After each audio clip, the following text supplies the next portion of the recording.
Alors, pour la quatrième partie sur les pourcentages, je propose de partir dans une réflexion sur la nourriture. Alors, premièrement, l'OMS, elle recommande, grossièrement, mais c'est discutable, mais grosso modo, elle recommande que pour une alimentation saine, elle soit composée de 50% de glucides, de 30% de lipides et de 20% de protéines. Bon, ça peut changer un peu en fonction de l'âge, etc., mais c'est les ordres de grandeur. C'est la première information à donner aux élèves. Deuxième information à donner aux élèves, on leur dit qu'un gramme de protéines, il équivaut à 4 kilocalories. Un gramme de glucides, il équivaut aussi à 4 kilocalories. Et un gramme de lipides, il équivaut à 9 kilocalories.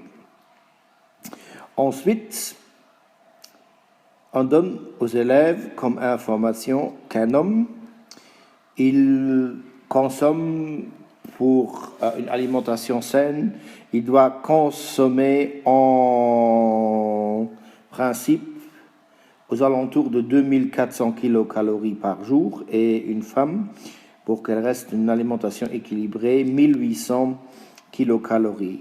Alors, première question est donner en grammes la composition d'une alimentation saine chez l'homme et chez la femme. Deuxième exemple, on pourrait donner aux élèves 3 étiquettes, par exemple des étiquettes de chips, des étiquettes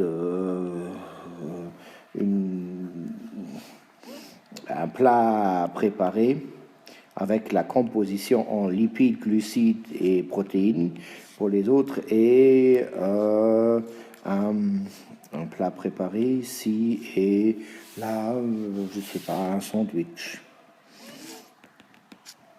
Et là, par exemple, on donnerait aux élèves 3-4 personnes, Pierre, Paul et André, et on leur donnerait Pierre qui ne mange que des chips et des sandwichs, Paul qui mange que les plats préparés, et qui a par exemple, il y a encore un truc avec des végétariens. Bon.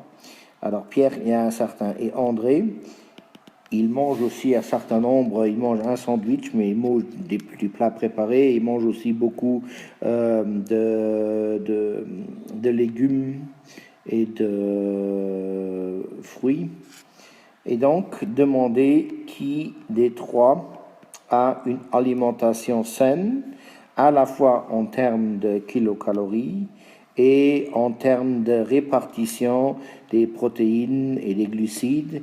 Et pour cela, on pourrait mettre en place un tableau avec Excel, où on mettrait les protéines, les lipides et les glucides, où on mettrait par exemple ici aussi les différentes nourritures qu'il y ait.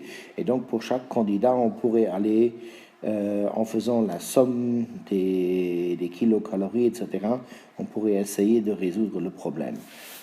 C'est à creuser en détail encore un petit peu à l'avantage si c'est un exercice qui s'inscrit dans la lignée de cet élément-là.